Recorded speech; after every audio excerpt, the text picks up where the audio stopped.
Bendiciones a todas las iglesias que conforman el Concilio Nacional. Es una bendición saludarlos desde aquí, mi trinchera, su servidor, el pastor Salvador Hernández, director regional de la región Sur Centro y pastor de la iglesia Centro Cristiano de aquí en Oklahoma. Juntos les damos la bienvenida a todos a nuestra convención 2021. Le damos un aplauso al Señor por la vida de todos ustedes que se unen el día de hoy.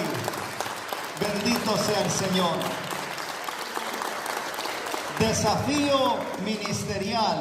Desafío ministerial 2021. La Biblia nos dice en el Salmo número 75, gracias te damos, oh Dios, gracias te damos, pues cercano está tu nombre. Los hombres cuentan tus maravillas. Cómo nos alejó el COVID. Aparentemente no nos ha dejado estar juntos, aunque no estemos el día de hoy y en toda esta convención juntos, presentes. Escucha bien, nuestro espíritu está allí y el Señor en espíritu y unidad está presente junto con toda la iglesia. Así es que le doy la bienvenida a nombre de todos los directores regionales, le doy la bienvenida a nombre de todos nuestros directores, nuestro hermano Marcos, a García, que es nuestro director regional, nuestro hermano Ercides Estrada, nuestro hermano José, quienes con un gran esfuerzo han logrado que se celebre esta convención en línea.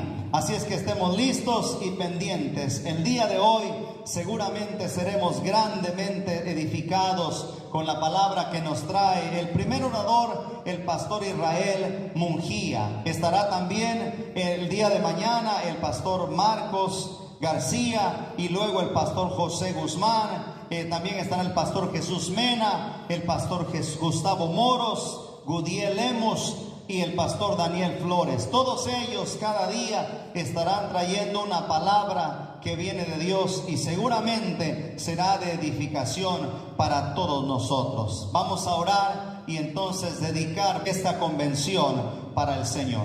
Señor Jesús, te damos gracias por todas las iglesias que conforman el Concilio Nacional. Aunque todos estamos en diferentes lugares, somos un cuerpo en Cristo. Y hoy, Señor, te damos gracias porque nos concedes venir todos a un desafío ministerial. Grandes cosas tienes para nosotros, lo creemos. Tú estás con nosotros y te pedimos, Señor, que bendigas este evento. Que tu gracia y misericordia esté con cada uno de los oradores y que nosotros, como un corazón de estudiante, estemos dispuestos a recibir de tu santa palabra. Recibe la gloria y la honra en el nombre poderoso de Cristo Jesús. Te damos gracias. Amén y amén. Querida iglesia, bienvenidos todos a nuestra convención nacional. Dios les bendiga a todos. Al nombre del Señor, toda la alabanza y la gloria.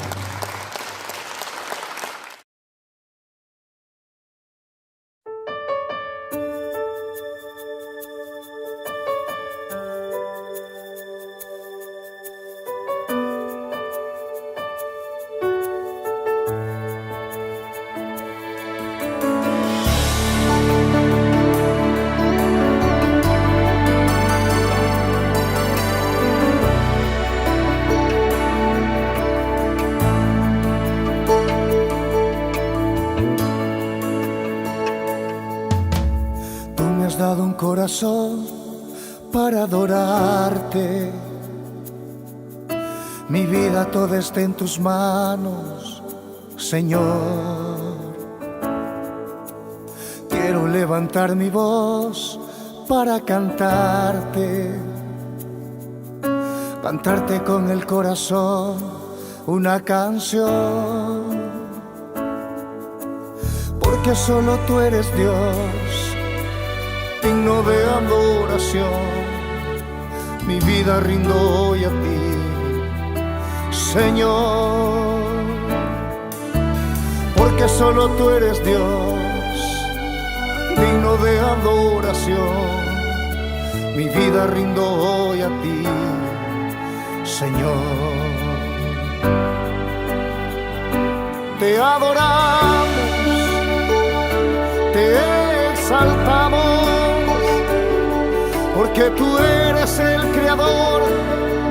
del universo. Te adoramos, te exaltamos, porque no hay otro como tú, Señor. Oh, no hay otro como tú, Señor. Te exaltamos a ti, oh Dios.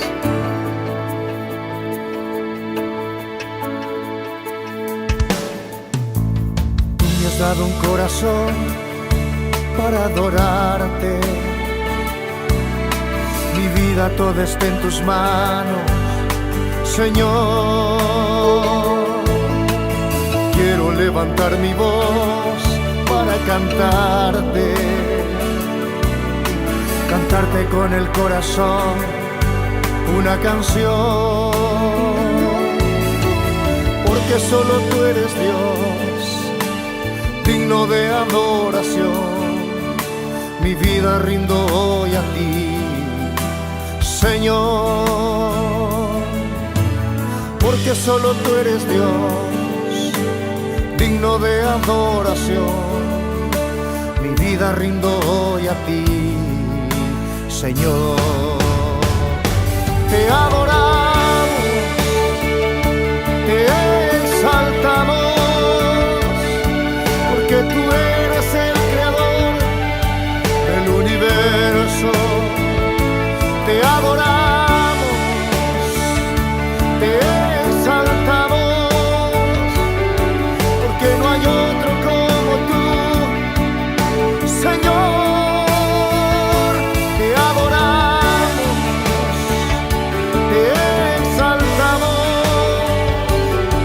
porque tú eres el creador del universo. Te adoramos, te exaltamos, porque no hay otro como tú, Señor.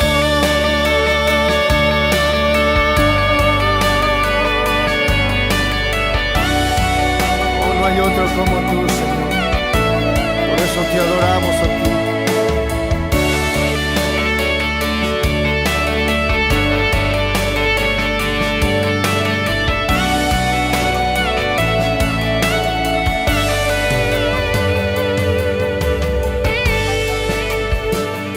Te adoramos, te exaltamos, porque tú eres el creador del universo. Te adoramos, te exaltamos, porque no hay otro como tú, Señor.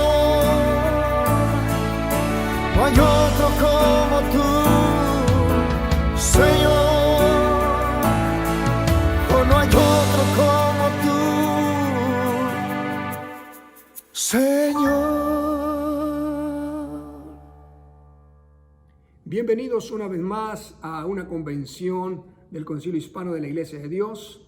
Mi nombre es Israel Munguía. Mi familia y yo estamos residiendo en la ciudad de Indianápolis, en Indiana, aquí en los Estados Unidos.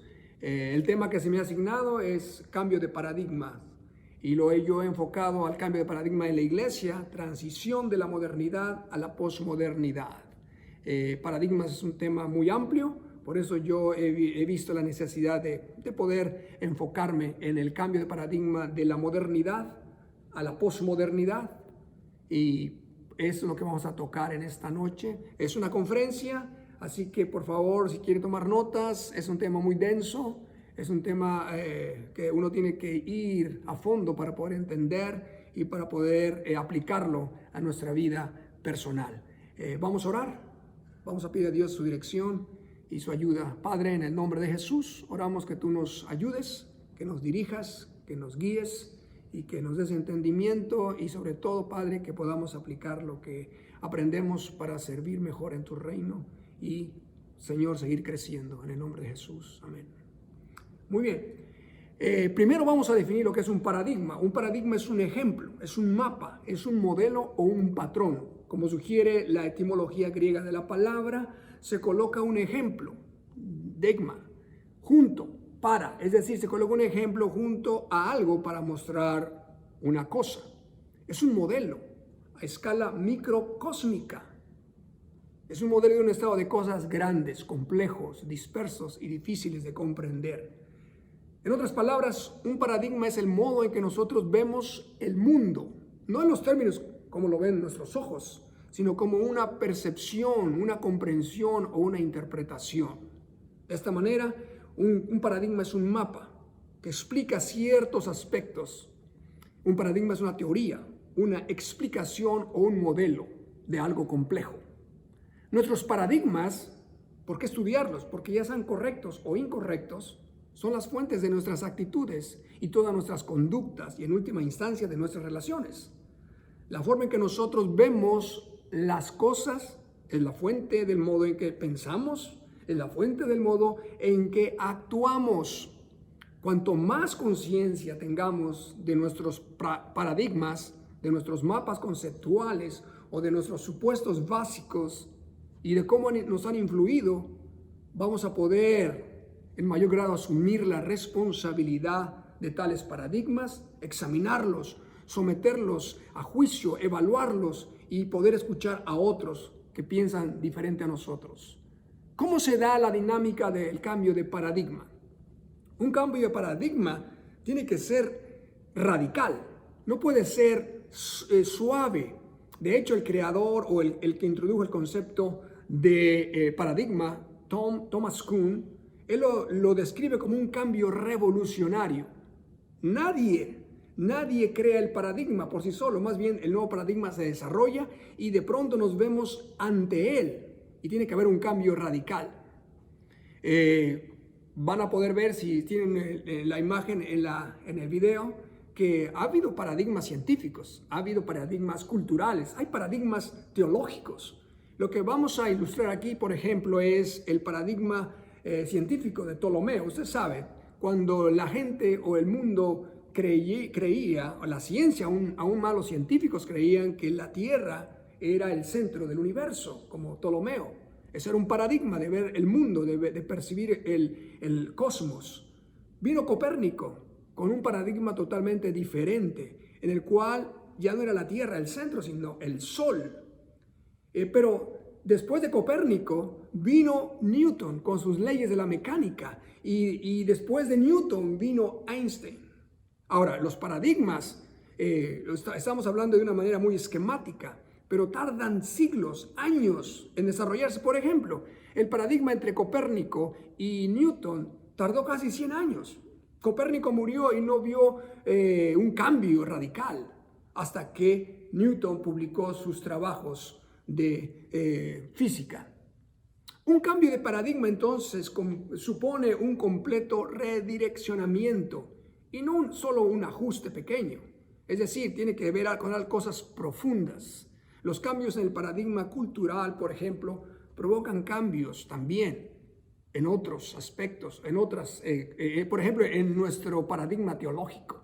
Es decir, los paradigmas culturales nos impactan a nosotros como iglesia.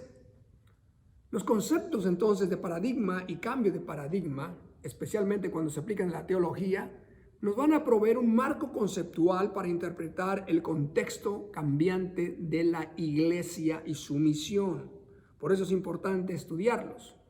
El nuevo paradigma o un paradigma cultural va a demandar un nuevo paradigma teológico, una revisión de toda nuestra agenda, incluyendo cuestiones de modelos, métodos, eclesiología, escatología, etcétera, etcétera.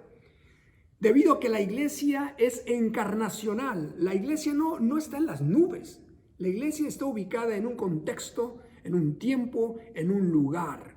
Por eso es importante tener claro esto. Yo de manera esquemática voy a presentar los modelos en que la tradición teológica distingue los paradigmas. 3 solamente por ahora. Hay más, pero voy a presentar eso para basarnos o ampliar. El clásico, el paradigma clásico que va desde el periodo de los padres de la iglesia hasta la Reforma. El moderno, desde principios del siglo XVIII hasta finales del siglo XX. Y el posmoderno, desde finales del siglo XX hasta hoy.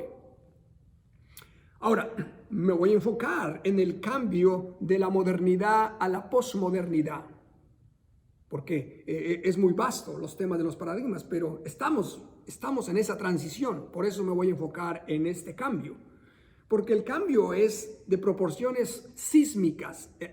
Está sacudiendo la cultura, está sacudiendo la ciencia, está sacudiendo las creencias religiosas. Ahora, para ser honesto, mientras nosotros como iglesia estamos a lo mejor lidiando con problemas internos, no nos estamos dando cuenta que la sociedad en general se encuentra en medio de un cambio cultural de proporciones impresionantes. La cultura está cambiando. Por ejemplo, la cultura corporativa del siglo XX nos ha impactado de una manera que a veces no somos conscientes.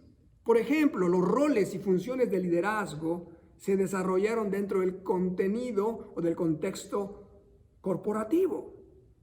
Nosotros los pastores y líderes de la iglesia aprendimos roles y formas de ser como algo normal del aspecto o que vienen de las empresas. Por el otro lado, las iglesias reconocieron y promovieron estas funciones de pastores, y hasta ya algunas iglesias no les llaman pastores, les llaman directores, o algunos hasta les llaman ejecutivos. En la década de los 80, las suposiciones del mundo corporativo empezaron a erosionarse, porque había una transición cultural muy fuerte desde los 80. Los líderes empresariales fueron los primeros en reconocer eso, en explorar ese cambio, pero la iglesia en su mayoría se quedó atrás. Desde el 1992, por ejemplo, hay un libro que yo conseguí que está entre las reliquias de los libros, se llama Paradigmas, está en inglés, dice, el negocio de descubrir el futuro.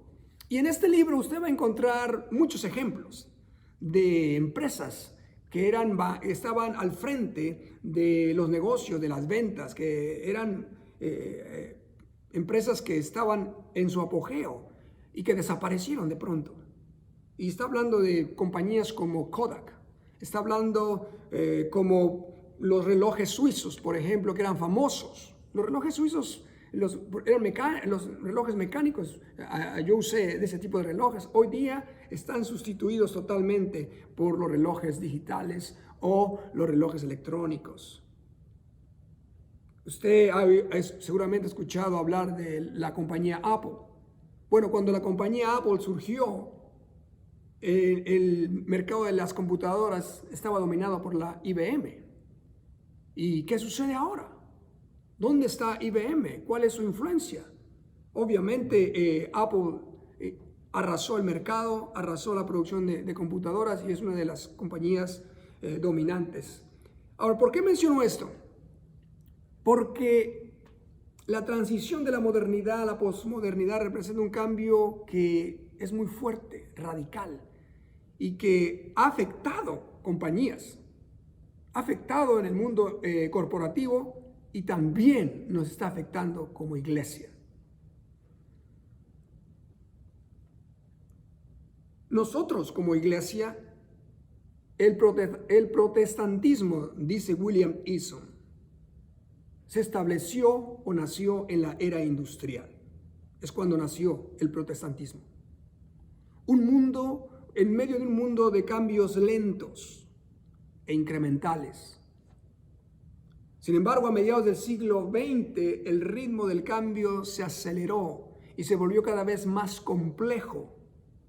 Hoy se ha generado un impulso a tal grado que el cambio se ha vuelto masivo, discontinuo y caótico.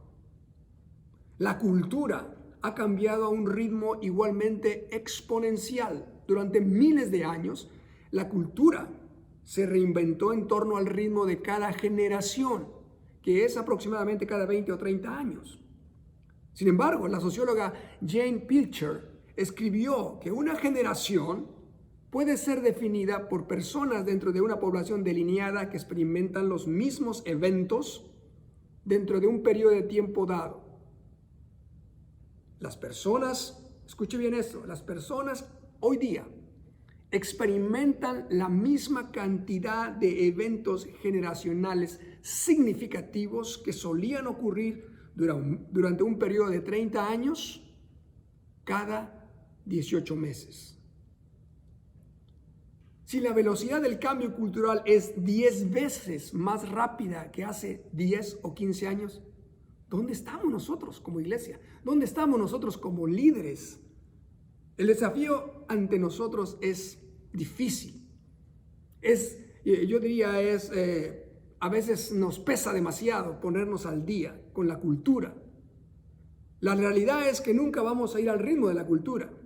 Lo que tenemos que hacer es transformarnos para poder estar dispuestos a servir a otros y que podamos alcanzar, que podamos servir, que podamos ser relevantes en medio de una cultura cambiante. No habrá un modelo correcto o una fórmula milagrosa, porque el tiempo, la cultura está cambiando a pasos acelerados. Un modelo efectivo que podría funcionar hoy puede volverse obsoleto en poco tiempo. Hay un ejemplo que leí yo de los franceses. Los franceses fueron invadidos por Alemania en la Primera Guerra Mundial, por tierra. No pudieron detener el avance de los alemanes. Así que para evitar otra invasión, los franceses construyeron una línea que se llama la línea Maginot o Maginot. Es una línea de trinchera que tiene de largo 450 millas, que son más o menos 725 kilómetros. Pero interesante, cuando vino la Segunda Guerra Mundial, supuestamente Francia estaba lista, pero los métodos de guerra que Alemania usó fueron diferentes. Así que Alemania invadió otros países y a través de los otros países penetró Francia. No tuvo necesidad de enfrentar la línea Maginot. Quedó obsoleta esta línea para supuestamente proteger a los franceses. Ahora, yo quiero describir brevemente, a lo mejor muy esquemáticamente por el tiempo, algunas características de la modernidad y algunas características de la posmodernidad, porque estamos entre los dos. Estamos entre los dos. La modernidad, primero voy a empezar por este concepto, es una comprensión del mundo a través de un espíritu autónomo y racional. El evangelicalismo surgió en ese contexto, lo que significó que debía enfrentar desafíos del humanismo. Y usted debe saber eso. Nosotros como iglesia hemos batallado con el evolucionismo, con la psicología humanista, etcétera, etcétera. Por eso es importante entender qué es el modernismo. Dentro de la modernidad, vamos a poder ver unas gráficas para poder entender mejor. Dentro de la modernidad, la separación de la vida en las esferas públicas y privadas se hizo más evidente. La compartimentación de la vida en áreas diferentes. Y esto afectó la vida religiosa o la fe religiosa de las personas en la sociedad. La experiencia religiosa se convirtió en un asunto privado, más que público. Muy bien, ahora, con este cambio, las iglesias tenían que hacer algo, así que reaccionaron. ¿Y qué es lo que hicieron? Ellos aplicaron para, por ejemplo, impactar la generación de los boomers, mi generación, más o menos 1945, 1963, 64, los que nacieron en ese tiempo. ¿Y cómo lo alcanzaron? La iglesia, ¿cómo alcanzó esa generación? A través del marketing, a través de técnicas de mercadeo, en lugar de estrategias misionales. Obviamente, esa estrategia de marketing produjo un discipulado muy superficial, con un compromiso de corto plazo y una vida compartimentada. Tom Buren describe acertadamente la religión de los boomers como la religión o una religión accesoria. Una religión que se podía usar los domingos, pero no los días de entre semana. Ahora, la generación X, dice Tom Buren, pasó de tener una religión accesoria a tener una religión innecesaria. A medida que la modernidad se convirtió en el mapa del mundo occidental, el cristianismo despertó a una nueva experiencia, a una nueva expresión que es conocida como el cristianismo funcional, que estaba actuando. Había cristianismo, había cristianos en la vida pública, había cristianos que hacían presencia, pero ya no era una parte fundamental de la cultura. Esta transición ha sido tan escondida para muchos de nosotros que no la estamos viendo. Que todavía incluso pensamos que el evangelio es una cuestión personal. Mucha gente lo ve como un evangelio. Si tú eres cristiano, ok, es tu problema, es tu relación con Dios, es única. Y no la vemos conectada con la sociedad. Yo digo, a veces nosotros practicamos ciertas excursiones hacia afuera. ¿Cómo qué? Como ayuda social, como dar alimentos, como un viaje corto de misiones, etcétera, etcétera. Particularmente la iglesia aquí en los Estados Unidos y en el oeste, funcionó dentro de esta expresión cultural. Funcionó. Pero ¿qué pasa?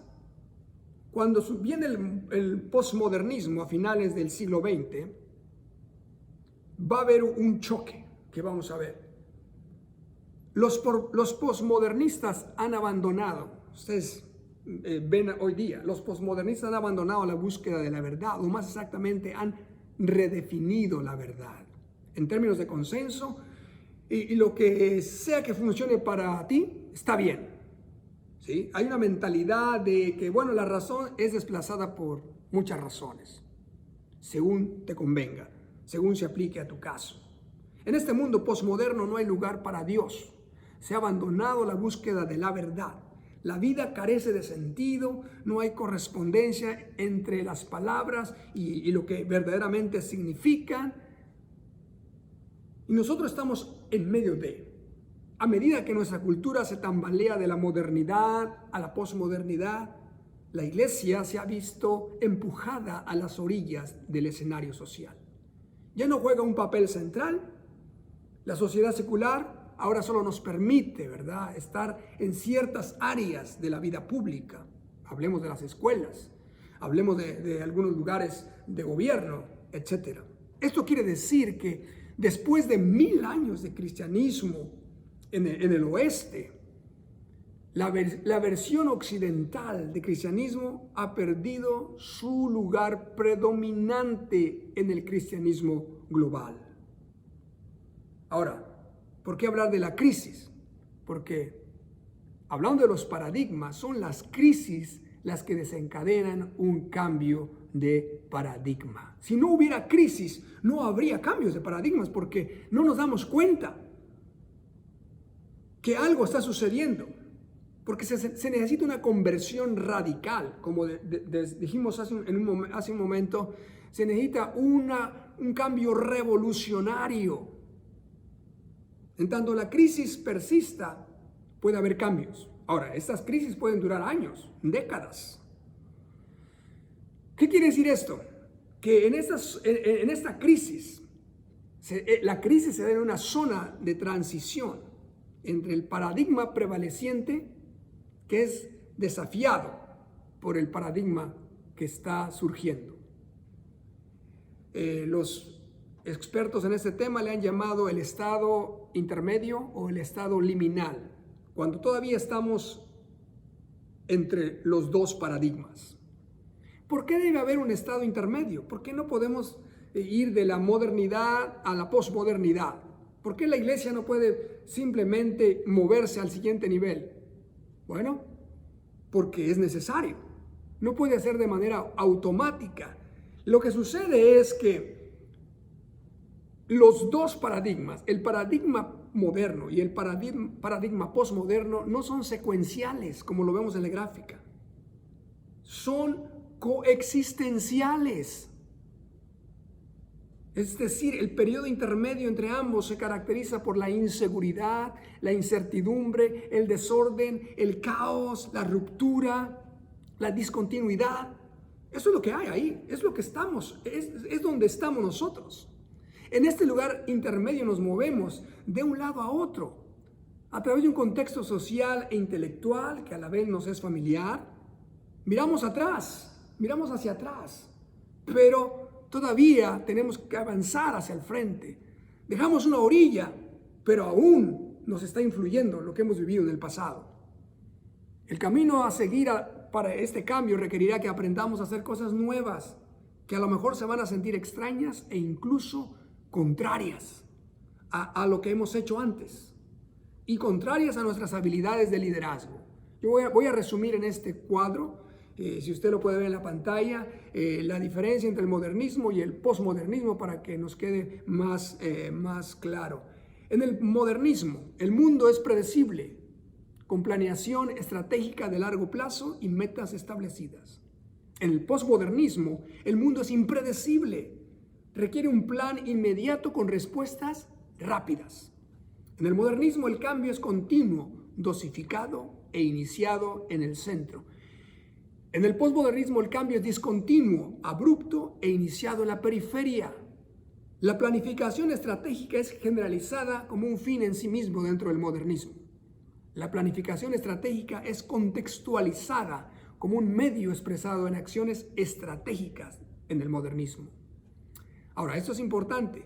En el modernismo, la presencia de etnocentrismo, parroquialismo, localismo, donde las creencias, las etnias, las culturas locales o propias son únicas y dominantes. En el posmodernismo hay un policentrismo. ¿Qué significa eso? Que hay múltiples centros de influencia económica, cultural, social, política y religiosa. Es totalmente diferente. Hay jerarquía, en el modernismo hay jerarquías centralizadas. En el ámbito económico, en el ámbito religioso, en el ámbito político. En el posmodernismo ya no se habla de eso, se habla ahora de redes, de networks. ¿Por qué? Porque hay diferentes expresiones culturales.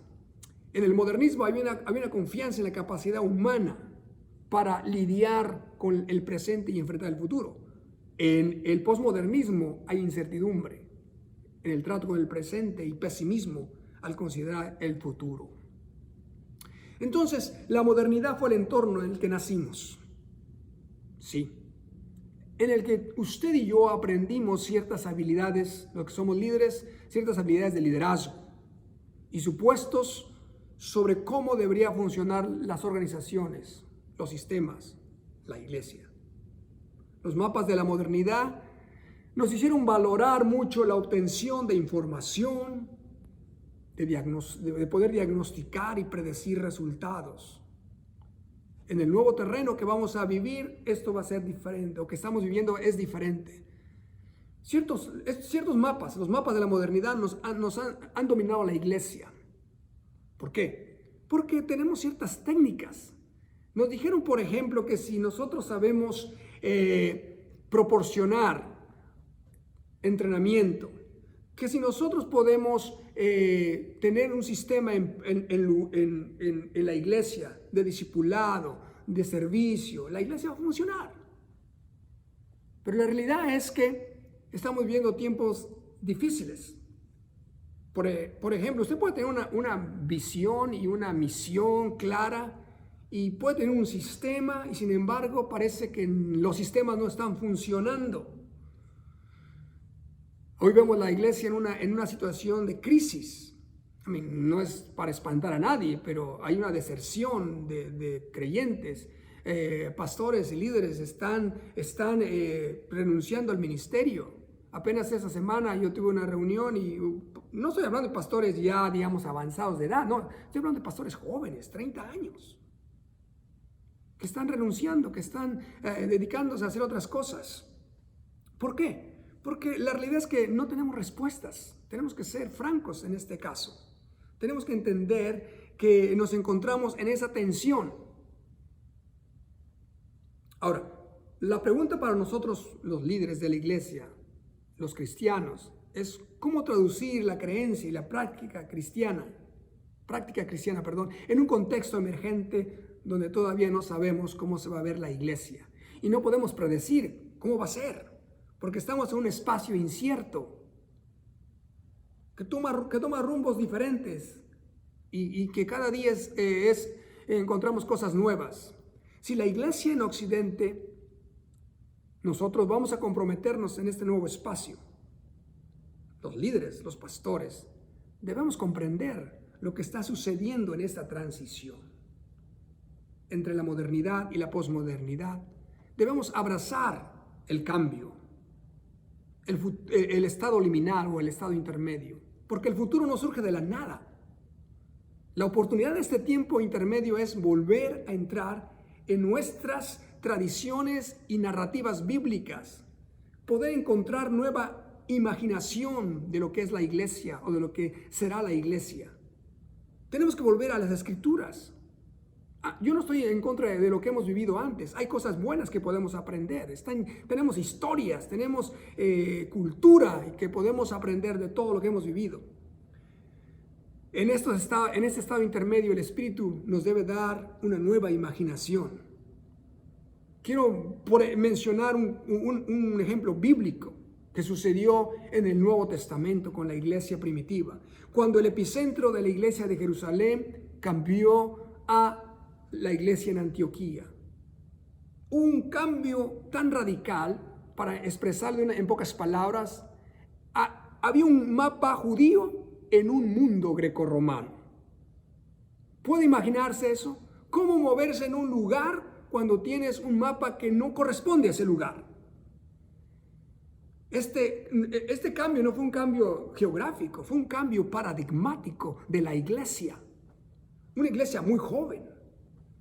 Jerusalén representaba la suposición de que las formas de vida religiosa que habían funcionado durante siglos, el sentido de un proceso de desarrollo, cómo Dios había hablado, sus promesas y su cumplimiento en la persona de Jesús y el nacimiento de la iglesia, parecía ser un proceso perfecto para los judíos. Dentro de la imaginación de la iglesia en Jerusalén había suposiciones, ¿verdad? Como lo que significaba ser un pueblo de Dios, la relación que Dios tenía con el resto del mundo, el futuro de la comunidad de Jesús. Pero ojo, este mapa sufriría una transformación radical que trasladaría a la joven iglesia de un mundo a otro. En un periodo de tiempo sorprendentemente corto, muy breve, el centro de la vida y la energía cristiana pasó de un mapa judío centrado en el templo de Jerusalén a un mundo grecorromano simbolizado por Antioquía. Nadie vio esto venir, nadie. Fue un cambio masivo, inesperado, desorientador, que provocó una colisión de perspectivas, imaginación de lo que Dios estaba haciendo en el mundo. Este movimiento cristiano fue forzado a un lugar intermedio, a un estado liminal, a un estado de cambio que estaba fuera de la experiencia de lo que ellos tenían. Trastocó a la iglesia de categorías puramente judías a un mundo grecorromano. De repente, en Antioquía la iglesia se convirtió en un movimiento predominantemente gentil. Esto trajo ciertos cuestionamientos a los líderes como Pablo y Pedro. Ellos lucharon con esas implicaciones, con estos cambios. El traslado del centro de la iglesia de Jerusalén a Antioquía significó que los primeros cristianos tuvieron que cuestionar algunos supuestos fundamentales de su imaginación de cómo hacer el ministerio, de cómo llevar a cabo la misión.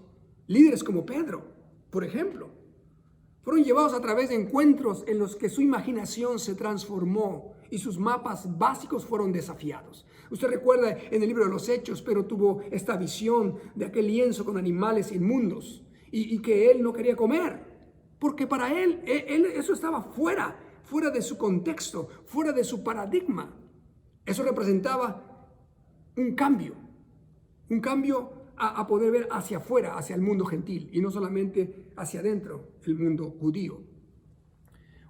Nosotros podemos especular sobre lo que sucedió a los cristianos judíos de ese tiempo, que estaban llenos de promesas bíblicas, que tenían al Espíritu Santo, por supuesto, pero el Espíritu de Dios estaba moviendo el centro de Jerusalén a Antioquía.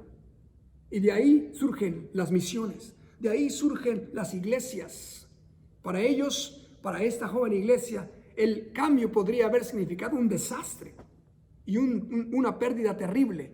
Esa transformación debió haber causado un desequilibrio entre el liderazgo, y lo vemos si usted lee el Nuevo Testamento. El Nuevo Testamento es un testimonio de este cambio. La lucha de Pablo, la lucha de Pedro, la lucha de los apóstoles. El Nuevo Testamento nos muestra ejemplos claros que si usted tiene oportunidad puede verlos. Yo estoy leyendo en mi devocional el libro de Tito.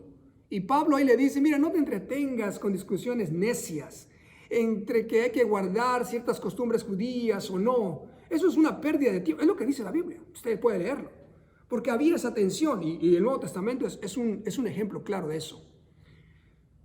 Hermanos, la iglesia de hoy requiere una transformación de la imaginación, de la organización, de la práctica y del liderazgo, como la iglesia de Jerusalén. En la iglesia de Jerusalén tuvo que haber una transformación, tuvo que haber un cambio paradigmático de cómo hacer el ministerio.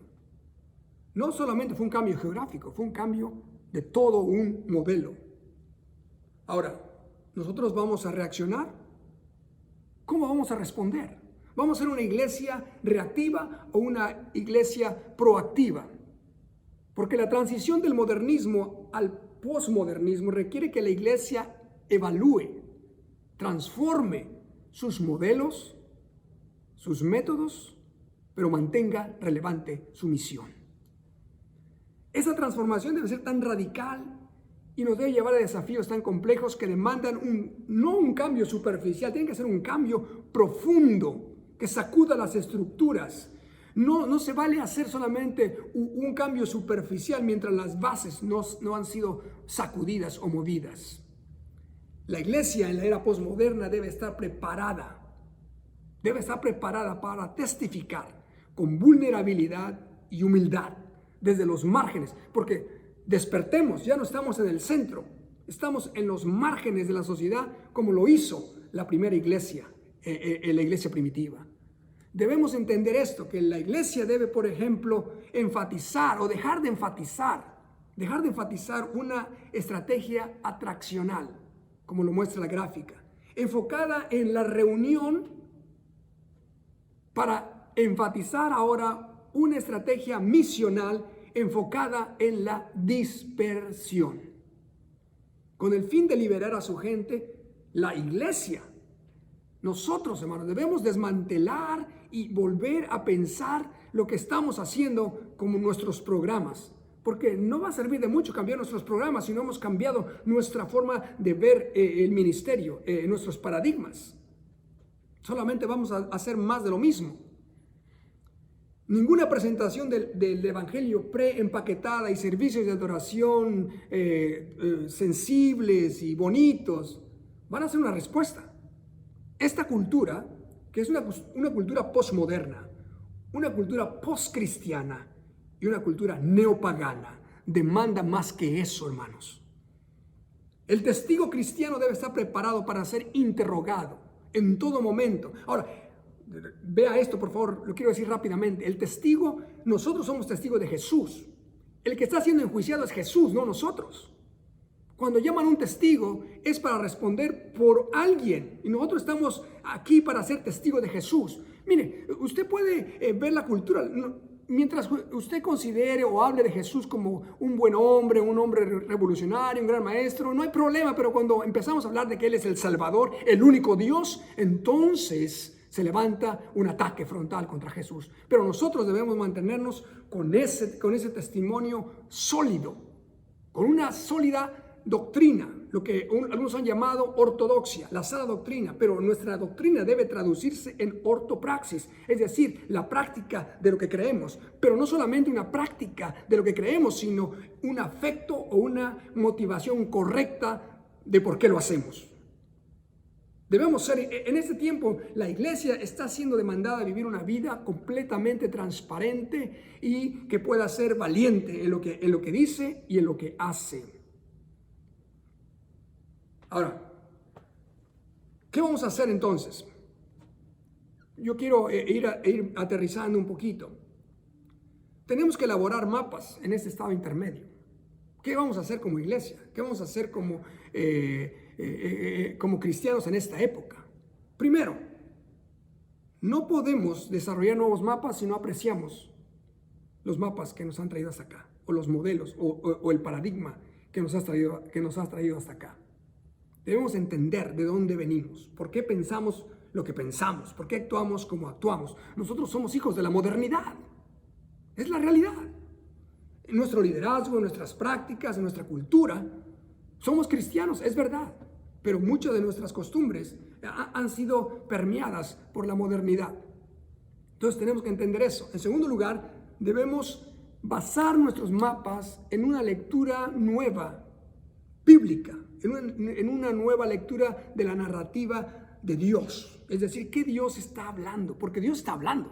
Dios no solamente habló hace 2000 años o hace 1000 años, está hablando hoy en medio de este momento de dificultad o de crisis. Y lo que es más interesante, hermano, es que Dios exactamente escoge las crisis para revelarnos nuevas cosas, para remodelar nuestra visión y por ende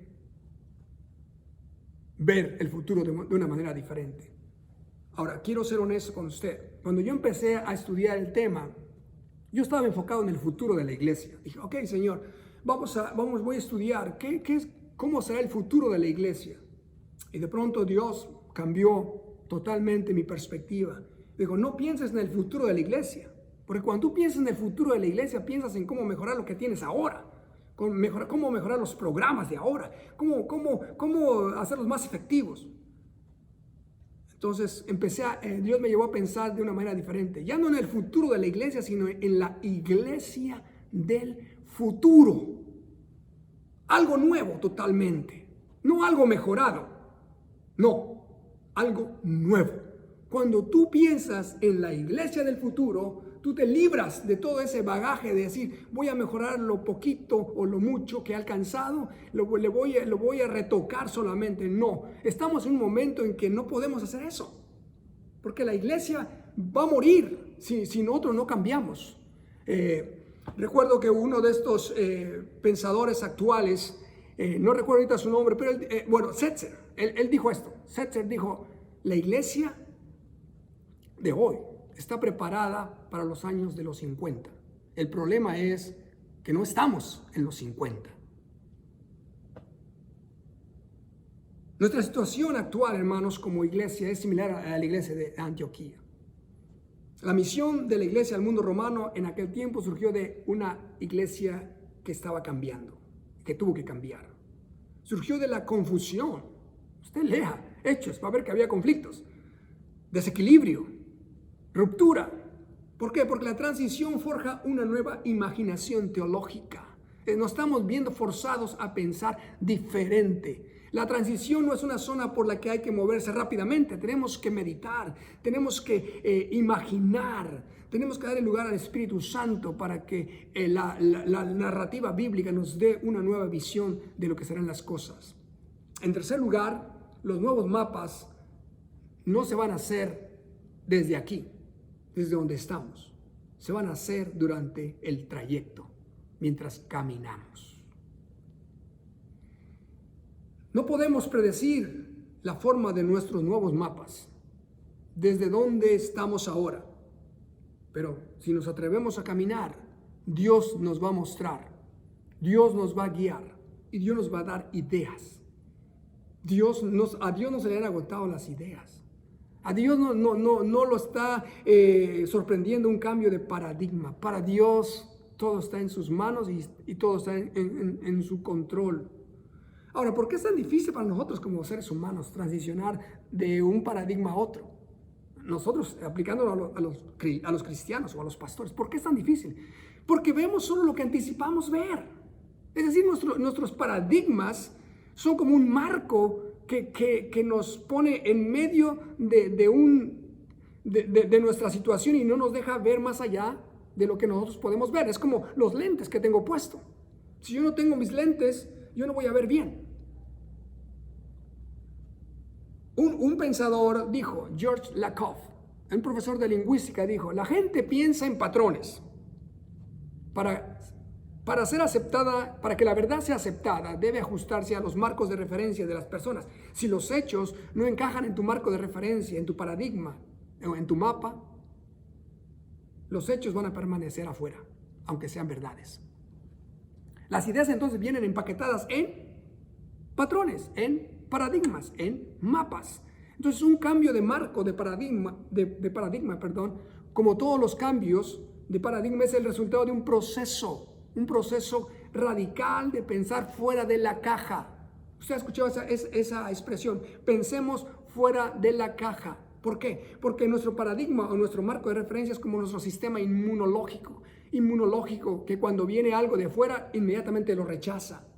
Por eso es tan difícil cambiar. Por eso a lo mejor lo que estoy diciendo para usted dice, yo no sé de qué está hablando este hermano, no. Pero estamos hablando de que hay cambios de paradigmas y tú tienes un paradigma, quiéralo o no, acéptelo o no. Su forma de pensar está definida por el marco, por el paradigma o por el patrón de pensamiento que usted tiene. Interesante, ¿verdad? Que aún el propio Einstein dijo lo siguiente, es más fácil aplastar prejuicios que átomos. La sabiduría convencional y de sentido común de la modernidad nos ha dado esa forma de pensar que tenemos ahora. No nos hemos dado cuenta, pero nos hemos educado en ese ambiente. Por eso para nosotros es mucho más reconfortante tener un buen programa, ¿verdad? Por eso vamos a conferencias, porque queremos tener mejores programas, mejores estrategias, mejor información, porque así fuimos educados. Pero yo quiero decirte algo. Si tú vas a poderte a meditar y a tratar de buscar una respuesta, por qué y cómo hacerlo, no lo vas la razón solamente trabaja dentro de esos marcos, de ese patrón. Pero la imaginación se necesita usarse más para hacer ese cambio. Interesante, me encontré que el biógrafo de Einstein, Walter Isaacson, observa, dice, Einstein como teórico, su teoría no provino de su fuerza mental, sino de su imaginación y creatividad. Einstein, él mismo dijo, la imaginación es más importante que el conocimiento. Lo que quiere decir, hermanos, hermanas, es que es tiempo de que demos lugar al Espíritu de Dios a que nos ilumine y a que nos aliente a seguir adelante. Imaginemos nuevos panoramas, imaginemos una nueva iglesia y nos atrevamos a obedecer y a seguirle en este caso. Ahora, usted lidera de acuerdo al mapa que tiene, porque los mapas definen su ética, porque los mapas definen su forma de vida y los mapas definen su estilo de liderazgo y su identidad como persona y como líder. Por eso somos a veces tan resistentes. Por eso cuando estamos en medio de crisis, ¿verdad? Y en medio de situaciones difíciles, nos cuesta trabajo entender y cambiar las formas en que practicamos nuestro liderazgo. Porque nuestro liderazgo es una expresión de nuestros mapas. Somos, entonces, para ir resumiendo, somos líderes productos de la modernidad. Hemos sido definidos ahí, hemos sido educados ahí. En el seminario se nos enseñó a hacer eso. Hemos leído libros de administración. Yo no sé usted cuántos libros ha leído, pero yo he leído mucho. Y hice una maestría en liderazgo y, amén, yo no estoy en contra de eso. Lo que estoy diciendo es que tenemos que pensar de una manera diferente, tenemos que planificar de una manera diferente, tenemos que liderar de una manera diferente. No es malo planear, no es malo la estrategia, la planificación estratégica, pero no puede ser un fin en sí mismo. Un sistema no va a hacer avanzar la iglesia.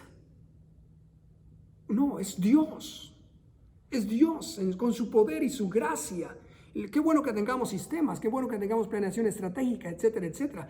Pero eso no va a hacer avanzar a la iglesia. El mapa de la modernidad nos llevó a la convicción de que con suficiente información y experiencia, ¿verdad? Hoy día, pastores de 30 a 40 años que hemos aprendido y sin embargo vemos algo nuevo y no sabemos qué hacer. Yo no sé si usted puede pretender que sabe, pero yo creo que con la crisis del COVID que nos despertó, yo no creo que la crisis del COVID produjo lo que estamos viviendo como iglesia. No. El COVID, la pandemia nos despertó. Algunos todavía están dormidos o ya se quedaron dormidos otra vez, pero debemos despertar. Porque debemos ver que el cambio está aquí. Debemos de dejar de ser prisioneros de nuestros mapas, de nuestros paradigmas. Debemos salir de nuestras cajas, de nuestra forma de hacer ministerio. Debemos de soñar y de pensar y de imaginar diferente. No basta con trabajar duro.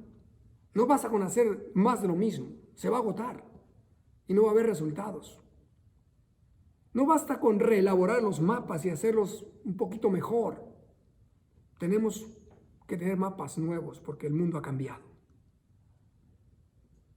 Tenemos que navegar en medio de un cambio que es disruptivo, brutal, acelerado. La iglesia nosotros nos damos cuenta, las iglesias han perdido su membresía. Las iglesias están batallando con sus finanzas, están perdiendo a sus líderes. Es tiempo de que nosotros dejemos nuestros viejos mapas y construyamos unos mejores porque tenemos a Dios. Mire, Dios no le impresiona esto. Dios está levantando iglesia en todas partes. Ha levantado iglesia en el sistema comunista. Ha levantado iglesias en un sistema feudalista. Ha levantado iglesia en un sistema esclavista. No importa. La iglesia seguirá porque Dios está vivo. Y Dios da imaginación, creatividad a su pueblo. Por eso nosotros debemos de entrar en esa clase de dinámica que podamos nosotros verdaderamente obedecer a Dios y no tener miedo. Bien, quiero ir cerrando y terminando ya porque tengo varias cosas, ¿no? Quiero hacer una síntesis, porque yo sé que es mucho contenido sobre los paradigmas, pero quiero resumir en seis cosas. Los cambios de paradigma a menudo son precipitados frecuentemente por crisis. El tiempo de transición es incierto. No sabemos cuánto va a durar. Puede durar años. La aceptación del nuevo paradigma toma tiempo, porque hay batallas, porque no lo aceptamos tan fácilmente. Obviamente se requiere que el nuevo paradigma sea creíble antes de que pueda ser aceptado y el otro desechado. El nuevo paradigma coexiste con el antiguo. Por eso tenemos esa lucha. Y nosotros, como líderes, enfrentamos diferentes reacciones. Y lo estamos viendo hoy día, que el paradigma nos ha sacudido, el paradigma modernista está cuestionando mucho de nuestras tradiciones y muchas de nuestras formas de dirigir. Quiero terminar con una ilustración que apenas leí, pero me mostró claramente dónde estamos. Se dice que hicieron un estudio para ver cómo los cambios de paradigma impactaban a las personas, así que escogieron a ajedrecistas. Escogieron 3 ajedrecistas que son o que eran maestros, campeones del ajedrez a nivel mundial, 3 más que eran jugadores intermedios y 3 más que eran novatos, totalmente nuevos en esto, aficionados. Y se les mostró primero, el experimento consistió en mostrarles la posición de las piezas del ajedrez en una jugada, en una partida de ajedrez. Congelaron la imagen y se los mostraron por 5 segundos. Después de que se los mostraron por 5 segundos, les pidieron tratar de poner esas piezas en el lugar como las habían visto. Y obviamente los campeones lo hicieron con un 80 o más por ciento de precisión. Los novatos un 30% o menos. Y parecería ser que esto llevaría a la conclusión de que, bueno, porque pues los campeones son los campeones, ¿saben? Tienen a lo mejor memoria o tienen más inteligencia, etcétera, etcétera, ¿no? Pero el experimento no se quedó ahí, sino que hicieron que ahora les mostraron una nueva imagen con las piezas del ajedrez totalmente fuera de orden, no siguiendo las reglas del ajedrez, en diferentes posiciones totalmente arbitrarias, que no tenía que responder nada con el juego de ajedrez. Y le dieron 5 segundos igual para que lo observaran, y después de 5 segundos después de ver los 5 segundos pudieron posicionar otra vez las piezas. La sorpresa fue que los campeones del ajedrez fueron totalmente un desastre. Los novatos pudieron hacerlo mejor. Ahora, ¿cuál es la enseñanza? De que mientras los campeones del ajedrez se movieron dentro de las reglas de lo que conocían, eran los maestros. Pero cuando esas reglas cambiaron y no existían, estaban totalmente desubicados. Mis amados, las reglas han cambiado. Y Dios nos pide que nosotros seamos lo suficientemente valientes y que podamos confiar en Él, de que aunque haya cambio, aunque entremos a cualquier nombre de paradigma que podamos llamar, aunque las circunstancias sean diferentes, aunque la iglesia ya no esté en el centro, esté en los márgenes, Dios no ha cambiado. Quiero bendecirte en esta noche y quiero orar. Señor, gracias te doy por el tiempo que nos has dado. Yo sé que es un tema un poco pesado, Señor, pero necesitamos entender el porqué de las cosas. Pero sobre todo, Señor, necesitamos entender que tú no has cambiado y que aunque haya cambios a nuestro alrededor y los montes se traspasen de lugar, tú permaneces inamovible. Tú eres el mismo ayer, hoy y siempre. Gracias, Señor, en el nombre de Jesús. Amén. Dios le bendiga, fue un placer.